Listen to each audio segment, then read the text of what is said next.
how to log out of Instagram app. Hi everyone, welcome back to our channel, The Solution Guy.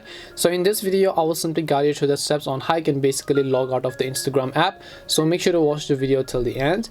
In order to actually log out of the Instagram app, all you have to do is open the Instagram application, and then you can see that I'm currently logged into one of my accounts. And if I want to log out of my account, then I just need to tap the profile icon first to come to my profile page. Then I just need to tap the three lines icon from the top right hand side of the screen. Then I just need to go to settings. Once I come to settings, under the settings page, scroll down, and then right over here you'll find logout. If you'd like to switch your account though, you can just tap on the add account and then add another account. But to log out, you just need to tap on the logout button. It'll ask you for a confirmation log out of this account. So all you need to do is just tap on the red button that says logout, and then you'll be successfully logged out.